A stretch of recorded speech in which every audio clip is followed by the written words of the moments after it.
ഇന്ത്യയുടെ പ്രതിഷ്ഠായ തിരുത്തിക്കുറിച്ച് പുതിയ പദ്ധതികളും വികസനങ്ങളുമായി മുന്നോട്ടു പോവുകയാണ് പ്രധാനമന്ത്രി നരേന്ദ്രമോദി. യുഎസുമായി സംഘർഷങ്ങൾ നിലനിൽക്കുമ്പോഴും ഇന്ത്യയുടെ മുന്നേറ്റത്തിനാണ് പ്രധാനമന്ത്രി മുൻതൂക്കം നൽകുന്നത്. മറ്റൊരു രാജ്യത്തിന്റെ അടിച്ചമർത്തലുകൾക്ക് മുന്നിൽ തലകുനിക്കാൻ ജനങ്ങളെ അനുവദിക്കില്ല എന്ന ഉറച്ച നിലപാടിലൂടെയാണ് അദ്ദേഹം മുന്നോട്ടു പോകുന്നത്. രാജ്യത്തിന്റെ സാങ്കേതിക വിദ്യയിൽ സ്വാശ്രയത്തിലേക്കുള്ള മുന്നേറ്റത്തിന് ബാംഗ്ലൂർ നേതൃത്വം നൽകണമെന്ന് പ്രധാനമന്ത്രി നരേന്ദ്രമോദി ഇന്ത്യയുടെ IT ഹബ്ബായ ബാംഗ്ലൂരുവിനോട് അഭ്യർത്ഥിച്ചു. നഗരത്തിന്റെ നവീകരണവും കഴിവും പുതിയ ഇന്ത്യയുടെ ആഗോള നേതൃത്വത്തെ ശക്തിപ്പെടുത്തുമെന്നും അദ്ദേഹം വ്യക്തമാക്കി.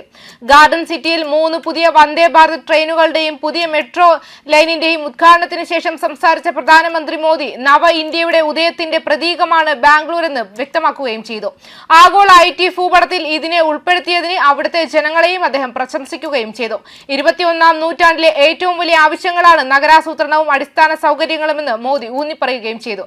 ഭാവിയിലേക്ക് ബാംഗ്ലൂരുവിനെ സർക്കാർ ഒരുക്കുകയാണെന്നും കൂട്ടിച്ചേർത്തു. ഓപ്പറേഷൻ സിന്ദൂറിനെ അനുസ്മരിച്ചുകൊണ്ട് അത് ലോകത്തിന് മുഴുവൻ പുതിയ ഇന്ത്യയുടെ ശക്തി പ്രദർശിപ്പിച്ചതായും പാകിസ്ഥാനെ മുട്ടിച്ചു കളഞ്ഞതായും മോദി വ്യക്തമാക്കി. ഓപ്പറേഷന്റെ ഒരു പ്രധാന ഭാഗം അത്യാധുനിക സാങ്കേതിക വിദ്യയെയും മേക്ക് ഇൻ ഇന്ത്യ സംരംഭത്തിന്റെ ശക്തിയെയും ആശ്രയിച്ചിരുന്നതായിരുന്നു അദ്ദേഹം ചൂണ്ടിക്കാട്ടി. ബാംഗ്ലൂരുവിലെയും കർണാടകയിലെയും യുവാക്കൾ ഒരു പ്രധാന പങ്ക് വഹിച്ചതിന് അദ്ദേഹം അവരെ പ്രശംസിക്കുകയും ചെയ്തു. അവരുടെ സംഭാവനകൾക്ക് നന്ദി പറഞ്ഞു.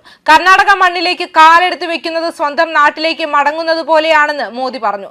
സംസ്കാരത്തെയും പ്രാദേശിക ഭാഷയെയും മാധുര്യത്തെയും പ്രശംസിച്ചു. അടിസ്ഥാന സൗകര്യ വികസനത്തെക്കുറിച്ച് സംസാരിച്ച പ്രധാനമന്ത്രി നഗരത്തിലെ ഏറ്റവും പ്രധാനപ്പെട്ട ചില ഭാഗങ്ങളെ ബന്ധിപ്പിക്കുന്ന RV റോഡിൽ നിന്ന് ബൊമ്മസാന്ദ്രയിലേക്കുള്ള യെല്ലോ ലൈൻ മെട്രോയുടെ തുടക്കവും പ്രഖ്യാപിച്ചു. ബാംഗ്ലൂരുവിൽ ജീവിതവും ജോലിയും എളുപ്പമാക്കാൻ ഈ പാത സഹായിക്കുമെന്നും വ്യക്തമാക്കി. ഓറഞ്ച് ലൈൻ മെട്രോയ്ക്ക് മോദി തറക്കല്ലിട്ടു. 2 പുതിയ ലൈനുകളും ഒരുമിച്ച് 25 ലക്ഷം യാത്രക്കാർക്ക് യാത്രാ സൗകര്യം ഒരുക്കുമെന്നും ചൂണ്ടിക്കാട്ടി. CSR സംരംഭങ്ങളിലൂടെ ഒന്നിലധികം മെട്രോ സ്റ്റേഷനുകൾക്ക് ധനസഹായം നൽകിയ ഇൻഫോസിസ് ഫൗണ്ടേഷൻ, ബയോകോൺ തുടങ്ങിയ കോർപ്പറേറ്റ് കമ്പനികൾക്ക് അദ്ദേഹം നന്ദി പറയുകയും ചെയ്തു. ഇത് കോർപ്പറേറ്റ് സാമൂഹിക ഉത്തരവാദിത്തത്തിന്റെ മാതൃകാപരമായ ഉപയോഗമാണ്. തന്റെ ഭരണകാലത്ത് മെട്രോ വികസനം എടുത്തു കാണിച്ചുകൊണ്ട് 2014 5 നഗരങ്ങളിൽ മാത്രമേ മെട്രോ പ്രവർത്തിച്ചിരുന്നുള്ളൂവെന്ന് മോദി വ്യക്തമാക്കി. എന്നാൽ ഇന്ന് 24 നഗരങ്ങൾക്ക് 1000 കിലോമീറ്ററിലധികം ശൃംഖലയുണ്ടെന്നും പറഞ്ഞു. ഇത് ഇന്ത്യയെ ലോകത്തിലെ 3ാമത്തെ വലിയ മെട്രോ കണക്ട് രാജ്യമാക്കി മാറ്റുന്നുവെന്ന് വ്യക്തമാക്കി.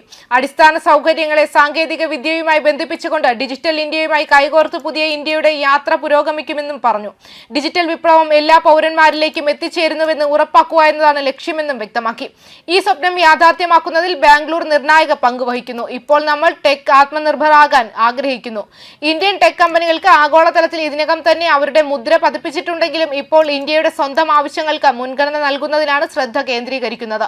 അതേസമയം പ്രധാനമന്ത്രി നരേന്ദ്രമോദിയോടുള്ള ബഹുമാന സൂചകമായി RV റോഡിൽ നിന്ന് ഇലക്ട്രോണിക് സിറ്റിയിലേക്കുള്ള ബാംഗ്ലൂർ മെട്രോ റെയിലിന്റെ മഞ്ഞപ്പാത ഉദ്ഘാടനം ചെയ്യാൻ സംസ്ഥാന സർക്കാർ അദ്ദേഹത്തോട് അഭ്യർത്ഥിക്കുകയും ചെയ്തിരുന്നു.